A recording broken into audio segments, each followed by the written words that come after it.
Kung gusto mong manatili sa pamilya, Shen, dapat mabilis kang kumilos. Ayusin mo rin ang pananamit mo. Lahat ng bagay unahin mo ang pamilya. Naintindihan mo ba? Kung gusto mong maiwan dito, sundin mo ang mga patakaran dito. Kapag sinabi ng amo, yun ang batas dito. Ikaw, nagpunta ka rito para mag-apply. Pero hindi tama ang suot mo.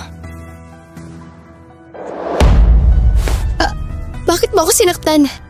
Ang dami mong kalokohan. Ano to? Audition ng Yaya? Akala nila hindi tayo tao. Kini-question mo pa ang amo? Sobrang bastos mo naman!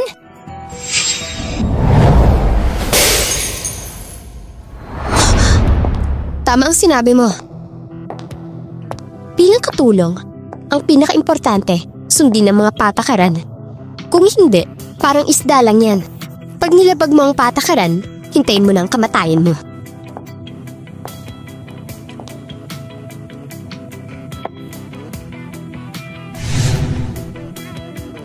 Pero, sino ka ba?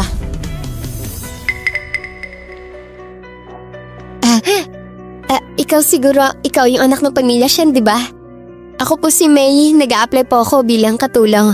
Naman tayo nag-a-apply eh. Bakit biglang nagtuturo siya ng patakaran? Buti na lang butik na ako maniwala sa kanya. Tignan natin kung paano siya tatapusin. Ang arte niya umasta parang boss. Hindi mo maikakaila, may angas nga pala siya. Si Mei kilala sa pamilya Shen.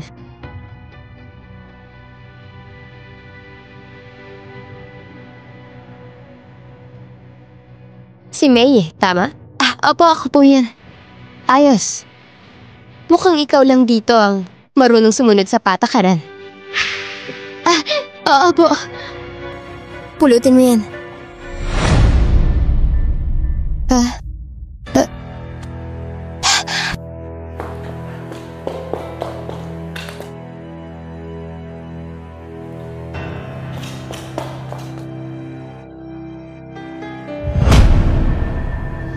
Kainin yan. Kainin mo. Simula ngayon, ikaw ang katulong ng pamilya Shen. Ano? Hindi mo rin alam ang tamang asal? Oh, alam ko na. Hindi dahil hindi mo alam ang patakaran. Gusto mo lang talaga. Yung ruler na yan na parang nagbibigay ng kapangyarihan.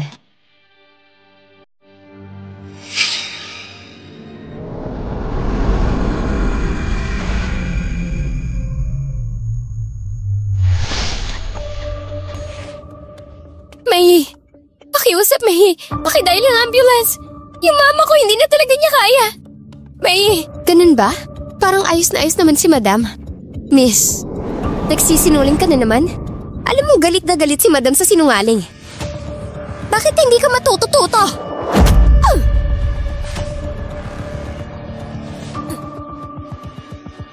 Bakit? Papay mama ko sa'yo! Bakit ba siya ginaganyan? Kung hindi kayo mawawala, kami, paano namin kayo mapapalitan? Paano kami magiging amo dito? Yan.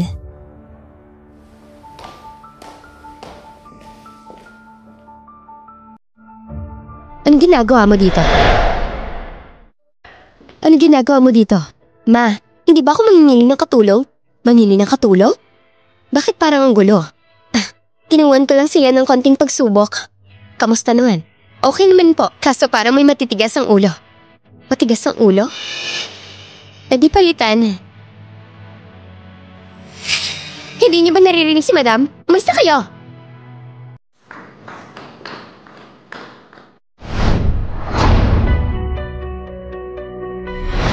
Madam, Miss, nakikiusap po ako. Kailangan ko po talaga ng trabahong ito. Yung anak ko po, kakapasok lang sa kolehiyo. Yung anak kong babae may sakit. Yung asawa ko po walang kwenta. Yung anak niya mag-aaral. Yung isang anak may sakit, sira ang buhay niya. Ganyang kwento. Si Mama lang naman ang papaniwala niya.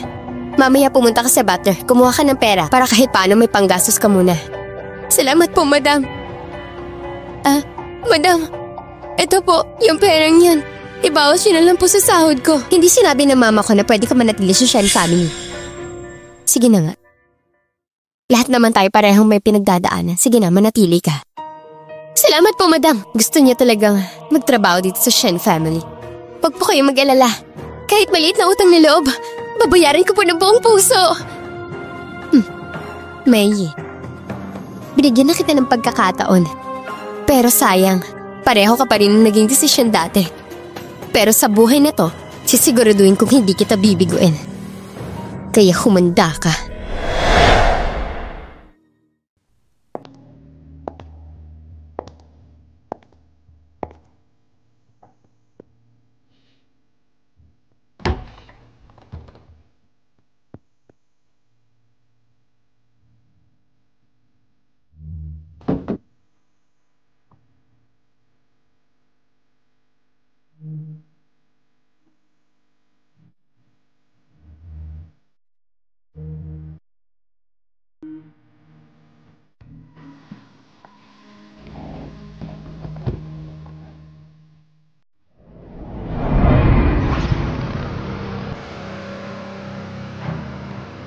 Meye, sa buhay na to, papatunayan ko sa'yo. Makikita mong sarili mong bumagsak.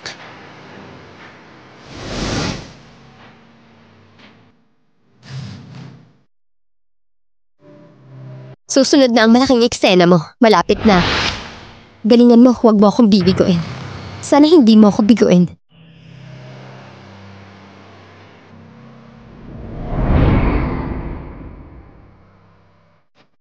Yung tatay ko, may kapangyarihan at connection. Dahil sa pera, wala na pumipigil sa kanya. Araw-araw, puro bisyo at luho.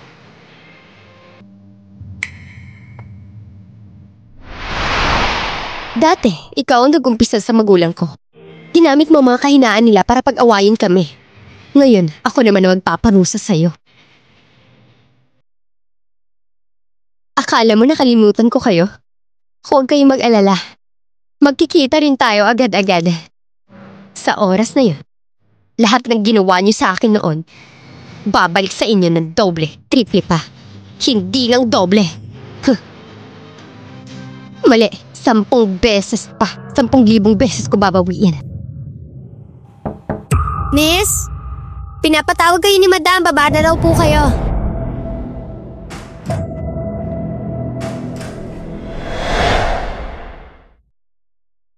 Miss? May, huwag kang tingin ng tingin. Opo, di ba tinawag ako para kumain? Tara na.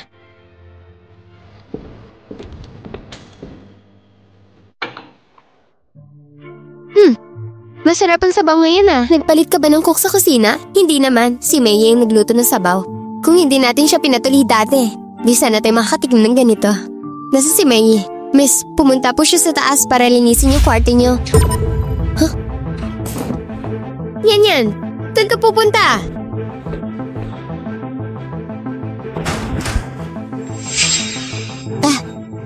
Miss, ang bilis niyo naman matapos kumain. May, simula ngayon, bawal ka nang pumasok sa kwarto ko. Opo. Naiintindihan mo? Umalis ka na.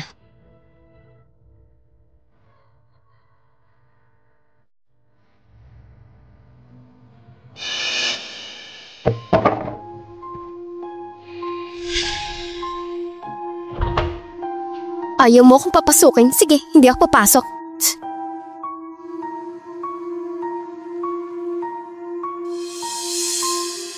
Itong kwarto, may tinatago talaga dito. Mahal, gusto ko to.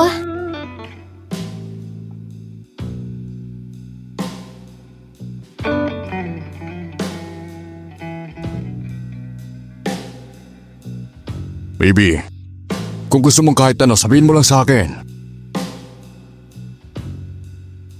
Ang bait mo talaga sa akin, mahal.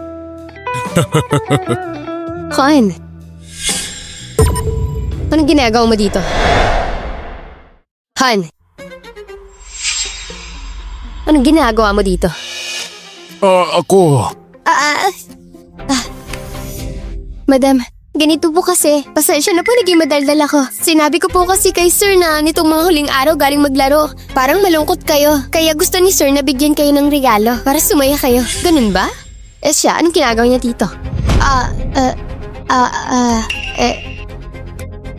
Si sir naman lalaki yan. Ano bang alam niya sa mga uso ngayon? Siyempre tinatanong niya yung sekretary niya. Para siyang pumili ng regalo na ikatutuwa ninyo. Hawakan ng gamit ni madam? Sige na. Hayaan mo na siya. Regalo yan ni sir. Sa'yo na lang yan. Tal, ganyang mumurahing bagay. Wala akong pakialam dyan. Umuwi na tayo. Tara na. Madam, sir, ingat po kayo. Ayos. Tayo mo yung natitirang bayad.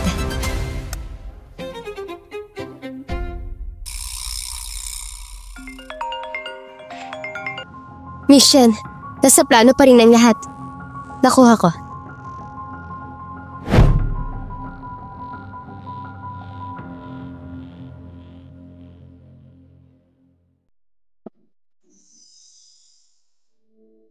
Sir, kailan po tayo uwi ng China? Tumawag po ulit si Madam Senior kanina. Ang sabi niya, handa na raw po ang welcome party niyo. Huwag niyo naman laging iwasan. Sir, hindi ba ako tapos magsalita?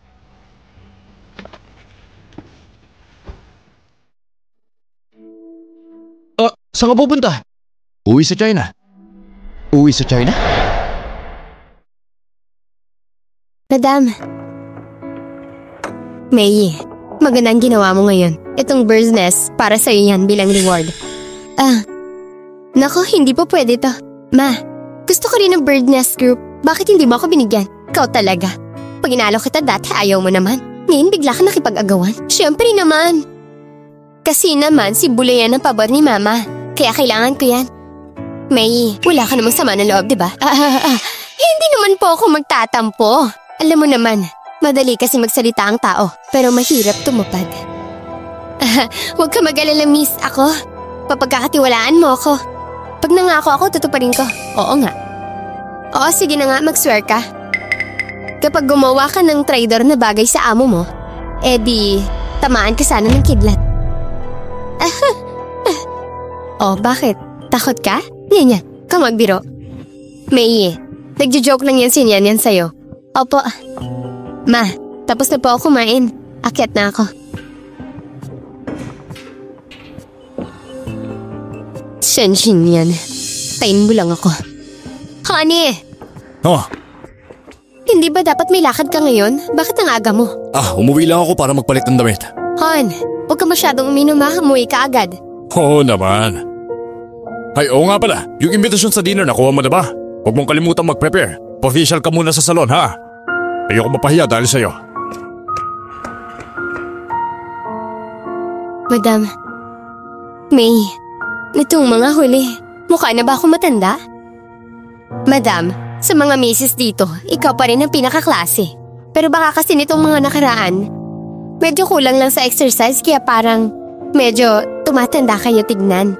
Oo nga, feeling ko namamaga ako. Ano bang pwede kong gawin? Sabi po nila, mag-yoga daw po, nakakatulong daw po yun. Sakto, may kakilala po ako magaling na instructor. Magaling po yun sa yoga. Gusto niyo pong ipareserve ko na siya sa'yo? Yoga? Effective ba yan? Oo naman, ang dami niya na pong artistang tinuturuan. Professional po yun. Intro class po na ng yoga. First lesson, basic poses pa lang po muna. Nga gaga, wala ng tao dito. Isa ako lang nagbubukas ang pinto. Sino yan?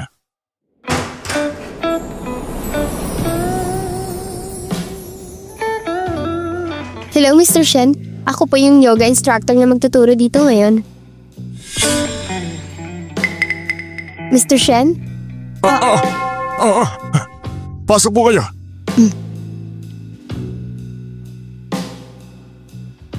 Teacher, parang nakita ko na ba kayo dati? Teacher Shang, andito na po kayo. Ma'am, honey, di ba may importanteng lakad ka ngayon? Naku, mali yung tanda ko ng oras. Pinabukasan pala yung meeting ko kay Mr. Su. Grabe ka, makakalimutin ka na. Teacher Shang, simulan na po natin yung klase.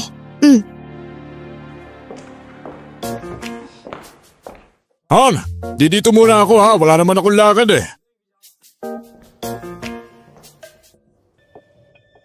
Bakit walang nagbukas ng pinto kanina?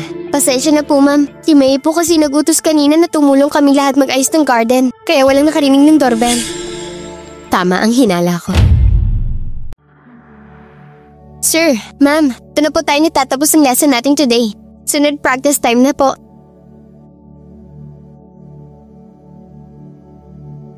Gamitin ang paghinga para lumakas ka.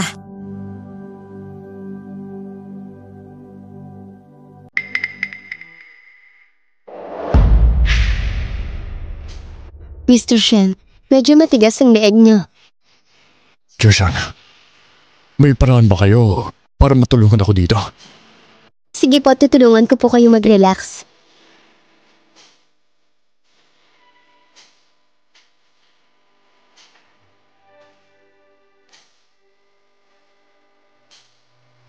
Mr. Shen, mas okay na po bang pakiramdam niyo? Mas maginhawa na. Ayos, maganda yan. Tuloy-tuloy lang.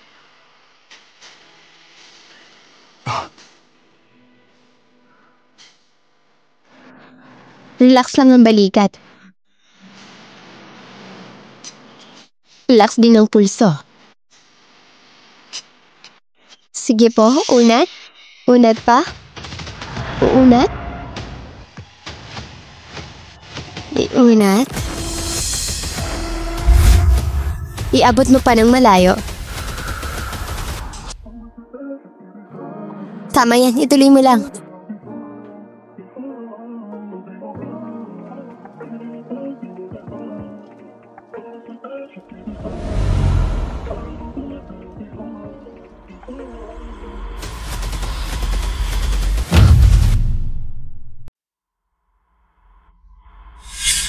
Yan.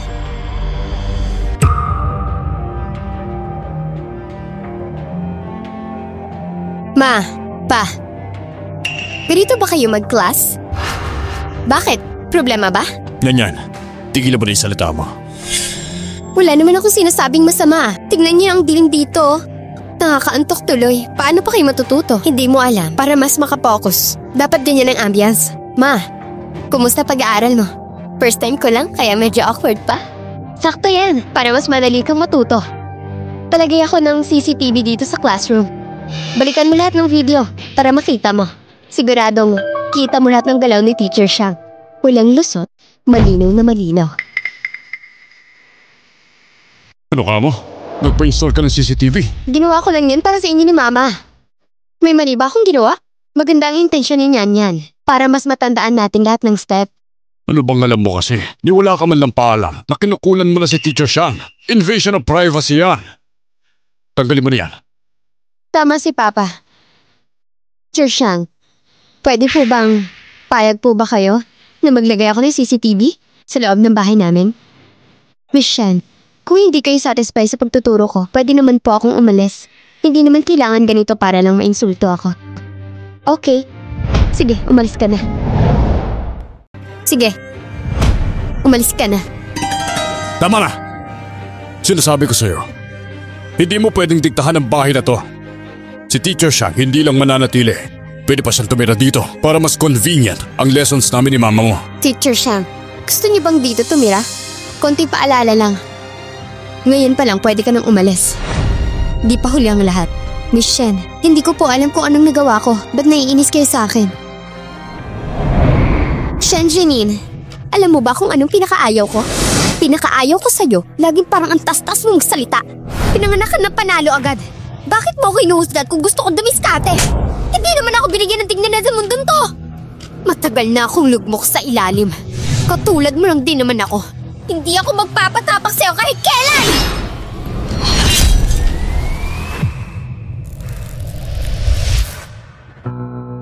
Gusto ko lang magtrabaho kila Ma'am at Sir.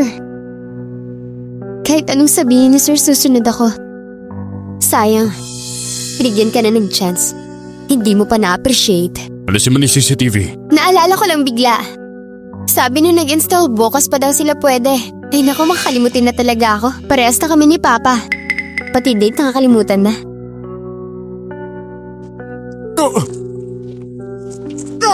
Ako batang to!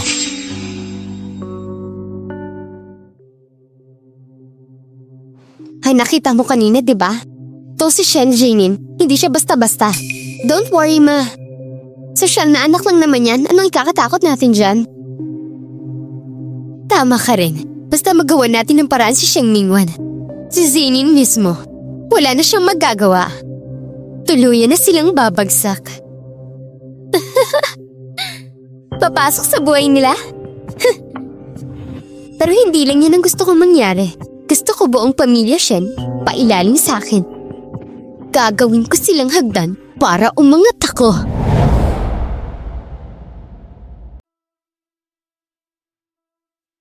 Mahilig ka pala sa soup, ah. Painumin kita ng marami.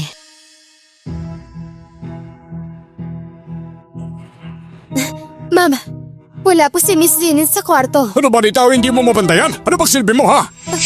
Hanapin mo ulit. Lisan mo, ano pang tinutulungan nga mo dyan? Opo. Ay naku, batang yan sobrang pasaway naman eh. Ano gagawin natin? Gusto ng pamilya yun, nakasama natin ang anak natin. Ngayon hindi mahanap si Nian yan. Dahil sa pagpapalaki mo. Kung dahil dito, magagalit ang pamilya yun. Lagot tayong lahat sa Shen family. Ay. Hindi ba nakita ng yung family si Nian dati? Baka naman pwede tayong maghanap ng kapalit. Dali mo naman magsalita. Saan naman tayo kukuha ng kapalit agad? Sir, ma'am? Si Teacher Shang.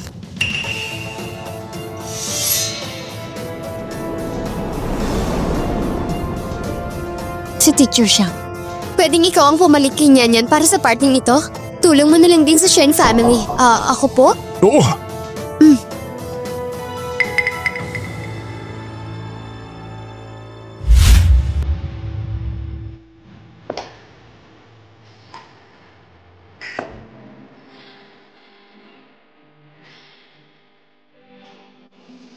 Kumusta baby? Lahat ng promise ko, tinupad ko na. Siguro naman panahon na para...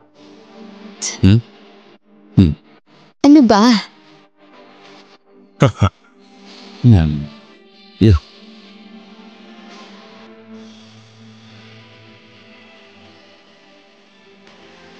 Oh.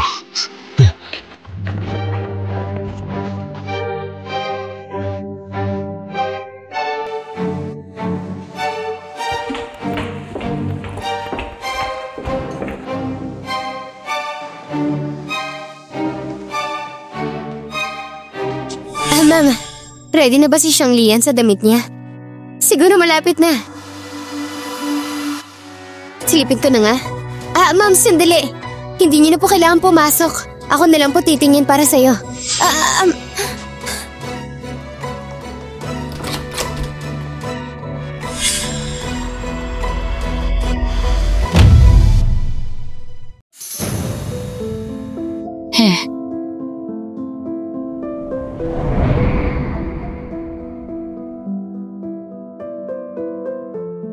Si Michelle, oh. Ang ganda niya sa gown. Sa totoo lang, halos pareho lang siya sa mga anak ng mayayaman. Tama, maganda nga. Han, alis na tayo. Pinakuha lang naman kita ng invitation, ang tagal mo. At palit ka pa ng damit? Dumin kasi yung suot ko eh, kaya nagpalit ako. Yun lang naman, girl. Lagi ka talagang pabaya. Tara na. Magsisimula na ang party. Sige.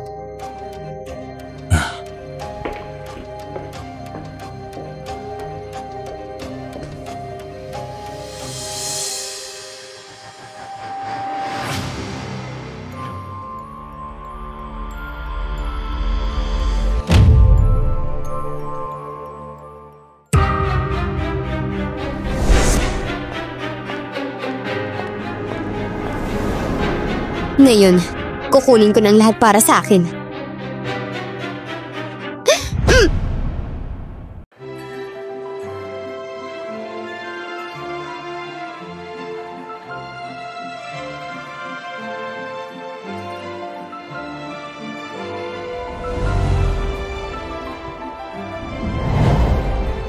Lahat ng to para dapat sa akin. Bakit ang ibang tao pinanganak na mayaman? Ngayon, Shen Jinin, mabubuhay ka na ngayon sa anino ko.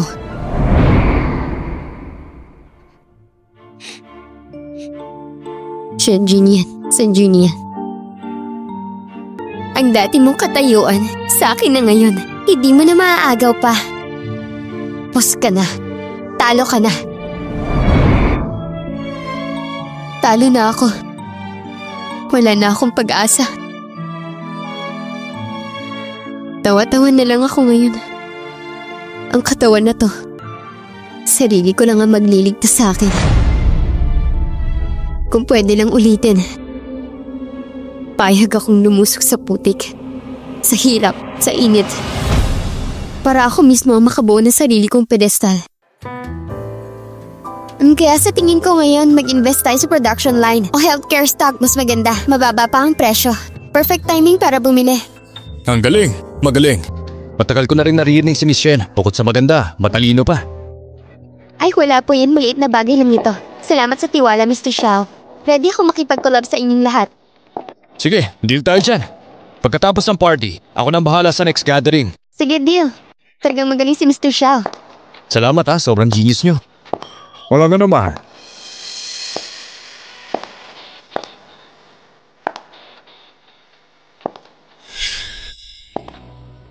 Bakit siya nandito?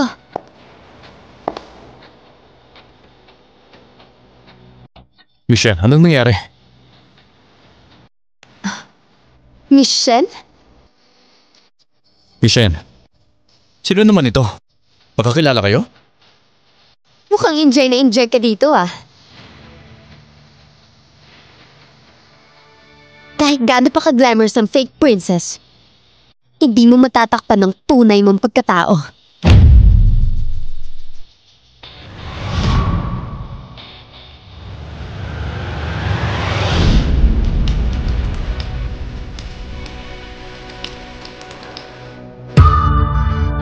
Anong ginagawa niya?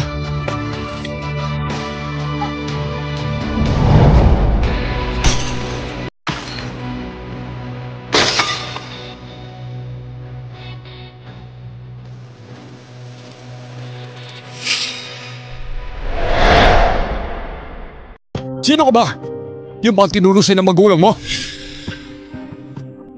Ang bilis ah, may magtatanggol agad sa'yo. Bakit? Hindi mo ba sinabi sa kanila kung ano ang relasyon mo sa amin?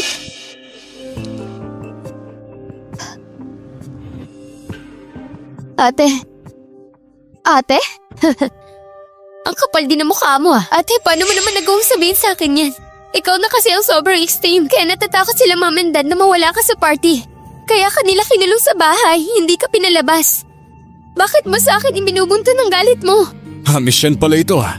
Dahil pareho kayong anak ng Shen family. Bakit ba kailangan pang mag-away dahil sa ganyang bagay? Bakit hindi nilang gamitin ang paraan ng grupo natin para ayusin ito? To, ang boring ng party. Since interesado si Mr. Xiao, hindi naman tayo pwedeng tumanggi sa kanya. Si Shen Jinin kasi wala namang alam, useless pa. Walang kwentang anak, mayaman lang siya. Bagay siyang gawing pang-highlight ko. Ano, Miss Shen, game ka na? Bakit naman hindi? Takot ka? Sa unang round, wine tasting tayo. Yung matalo, aalis. Yung manalo, pwedeng mag-request ng kahit ano. Ate, pwede naman wag na lang. Okay lang sa akin. Hindi ko na to palalakihin.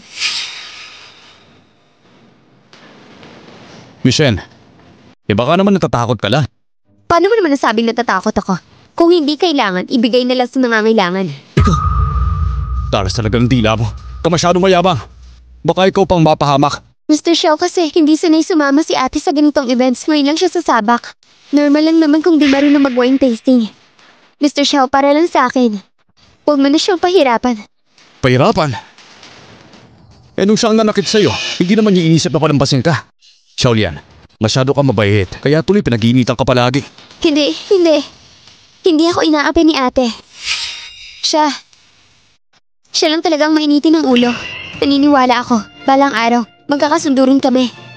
Kakasundo raw. Pero pagkatapos nito, baka wala ka na sa Shen family. Sana yung galing mo kasing talas ng dila mo. Pakita mo rin sa gawa.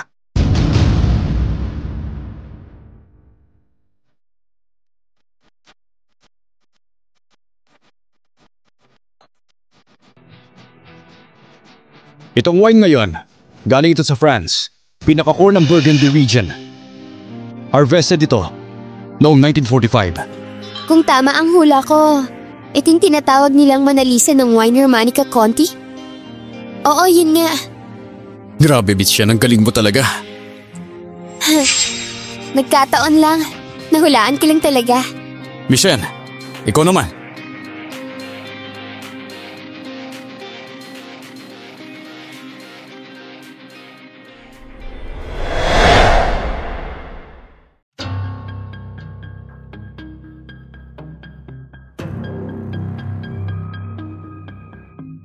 Michelle, baka naman hindi mo lang alam ang wine tasting.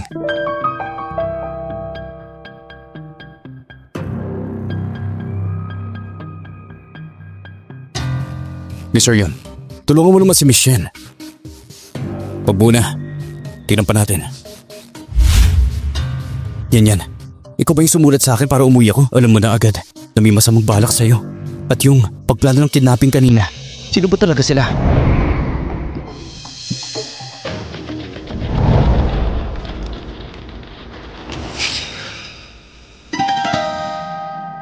Itong alak na to. Peke to. Ano sabi mo? Itong alak na to, ako mismo pumili yan. Ano sinasabi mo, peke? Oo. Sa ibig mong sabihin, itong alak na to, si Mr. Shaw pala ang pumili pa noon. Ikaw! Yan ang pagkakakilala ko kay Michelle. Matapang, matalino at laging handa. Sir, mukhang gustong-gusto mo talaga si Michelle. Tumimik ka. Hanapin mo si Butler Cow para sa akin. Sabihin mo,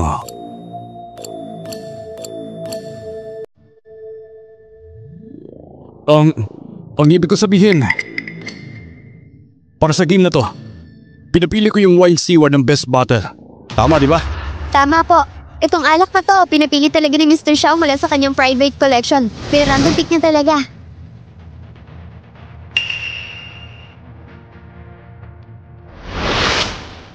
Pero peke pa rin yan. Kahit anong ganda ng packaging, kahit gaano pa kasikat, hindi pa rin magbabago ang totoong laman yan. Sabi mo, peke, nasaan ang ebidensya?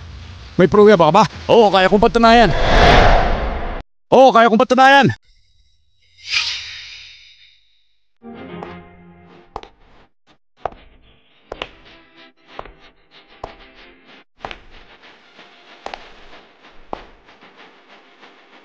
Yung 1945 Romani Conti, isa lang ang natitirang legit. At yung boting yon, nasa koleksyon ng Yun family ngayon. Sino ka ba? Saan ka nang galing? Wala kang pakialam kung sino ako. Kung ayaw niyo maniwala, pwede niyo ipa-verify mismo yun sa Yun family. Sa tingin mo ba, magagamit mo yung Yun family para makalusot ka? Bagay ka ba doon? Sa itsura mong yan, mukha kang driver lang na sumulpot dito. Bastos ka. Mas maganda siguro mag-iingat ka. Baka mapahamak ka sa maling tao. Mag-iingat ka sa sarili mo, baka hindi mo kayanin ang consequences. Sino ba talaga siya? Bakit pinapakalaman mo pa? Feeling ko natatakot ka lang na harapin siya ng diretso. Ako? Kung ayaw harapin ni Mr. Xiao, ibig sabihin panalo na si Miss Shen. Kanina sinabi natin, di ba? Yung mananalo mahihilingin.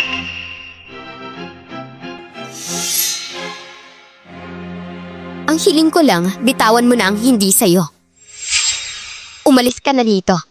Ate, paano mo naman nagawa to sa akin? Oo nga naman. Bakit niyo ako ginaganito?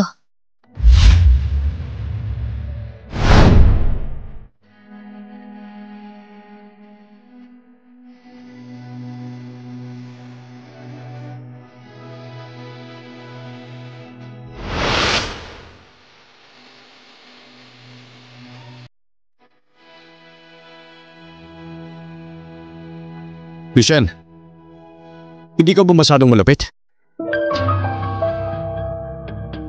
Ano yun? Mr. Xiao, bakit hindi ka ba marunong matalo? Kahit hindi ako tutupad sa usapan, kailangan kitang turuan ng leksyon. Hindi ko palalampasin to! Tama na!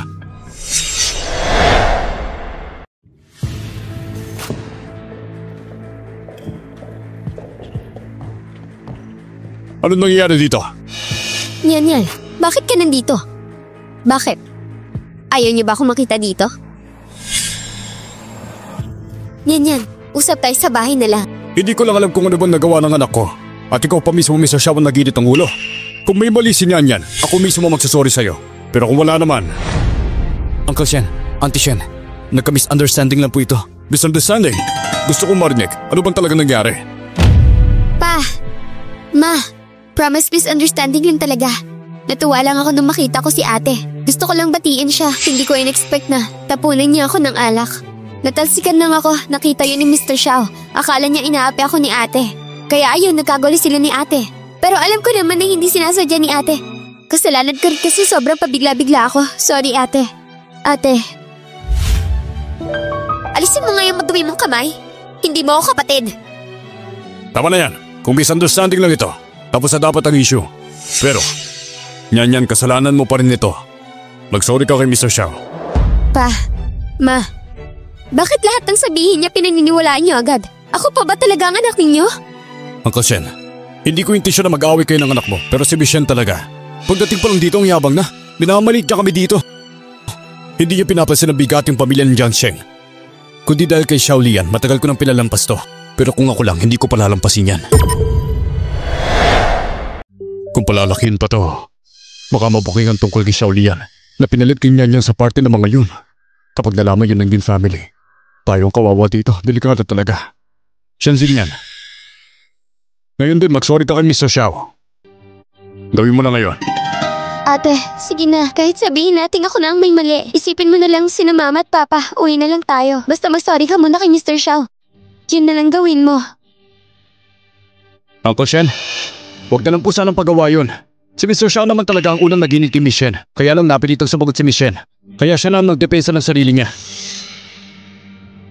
Ginoo, hindi ko alam kung anong relasyon mo sa anak ko. Pero sana, huwag kang makialam sa pamilya namin. Yan. Simula ngayon, huwag kang basta-basta makapagkaibigan sa kung sino-sinong taong hindi natin kilala. Nakakaya sa pamilya natin yan. Tama. Kahit hindi tayong pinakamayaman, hindi ibig sabihin pwede na tayong bastusin. Hindi lahat pwedeng pumasok sa pamilya natin, hindi basta-basta yon. Ma, pa, kung sino man ang kaibigan ko, karapatan ko yon. Ulitin mo nga yan. Gusto mo talagang galitin ako? Sinasabi ko, mag-sorry ka! Huwag mo nang galitin si papa mo. Bilis mo na, mag-sorry ka na. Ganyan pa rin talaga kayo. Wala kayong pinagbago. Ang galing niya talaga bilang magulang. Hindi ako magsusorry. Hindi mangyayari. Ano sabi mo?